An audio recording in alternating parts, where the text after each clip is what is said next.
News 18 के दर्शकों को मेरा नमस्कार। मैं हूं आपके साथ पूजा सचदेवा। दिल्ली हाई कोर्ट के सीनियर जज यशवंत वर्मा इन दिनों खूब चर्चा में हैं और वजह है कथित तौर पर उनके आवास से मिला बेहिसाब कैश।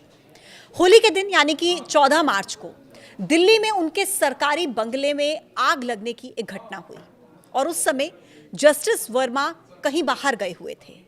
परिवार ने आग बुझाने के लिए फायर ब्रिगेड से मदद मांगी और फायर ब्रिगेड ने एक टीम को उनके घर पर भेज दिया।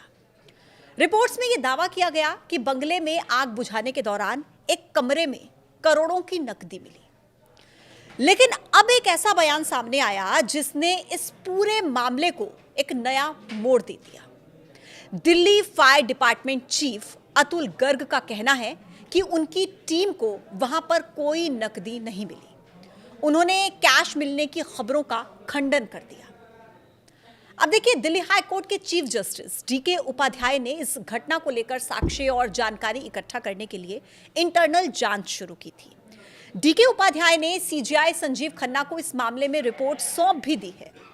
इस रिपोर्ट को इंटरनल इंक्वायरी रिपोर्ट कहा जा रहा है। इस पूरे घटनाक्रम के दौरान सुप्रीम कोर्ट कॉलेजियम ने जस्टिस वर्मा का वापस इलाहाबाद हाई कोर्ट ट्रांसफर कर दिया। जस्टिस यशवंत वर्मा 2014 में इलाहाबाद हाई कोर्ट के जज बने थे। 2021 में उनका दिल्ली हाई कोर्ट ट्रांसफर हुआ। हालांकि सुप्रीम कोर्ट ने अपने बयान में यह साफ किया है कि जज के बंगले से कैश मिलने की खबर और उनके तबादले का आपस में कोई लेना देना नहीं है।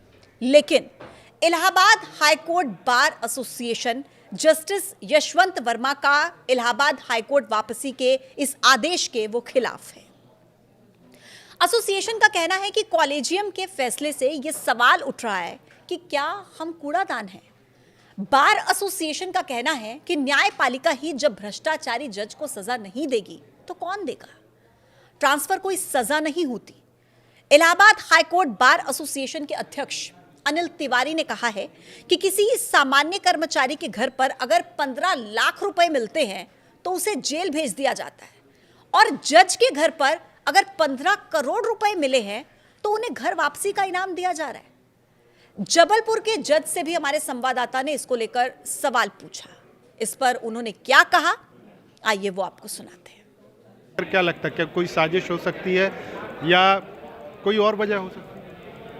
वजह तो क्या है, कहीं ना कहीं यह रकम इकट्ठी की गई है और इसमें कहीं भ्रष्टाचार लगता है कि हुआ है, तभी ये रकम, इतनी बड़ी रकम का कोई इकट्ठा नहीं कर सकता।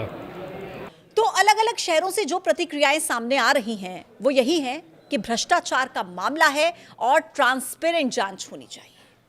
देखिए, मामला बहुत गंभीर है और इसकी आवाज सदन तक सुनाई दी।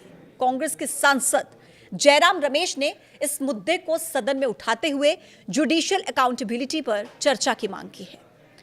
राज्यसभा के चेयरमैन और उपराष्ट्रपति जगदीप धनखड़ ने इस पर जवाब देते हुए कहा कि सिस्टम में पारदर्शिता और जवाबदेही जरूरी है और वो इस मुद्दे पर एक स्ट्रक्चर्ड डिस्कशन करवाएंगे। सुप्रीम कोर्ट बार काउंसिल के अध्यक्ष कपिल सिब्बल ने कहा है कि मुझे मामले की बारीकियों की जानकारी नहीं है, लेकिन निश्चित रूप से न्यायपालिका के अंदर भ्रष्टाचार का मुद्दा बहुत गंभीर मुद्दा है। उन्होंने कहा कि मुझे लगता है कि अब वक्त आ चुका है कि सुप्रीम कोर्ट इस पर विचार करे कि नियुक्ति प्रक्रिया में और ज्यादा पारदर्शिता होनी चाहिए। बहरहाल जांच जारी है। उम्मीद है कि सच जल्द ही सबके सामने आएगा। लेकिन आप इस बारे में क्या सोचते हैं, ये आप हमें कमेंट बॉक्स में जरूर बता सकते हैं। फिलहाल के लिए मुझे दीजिए इजाजत। नमस्कार।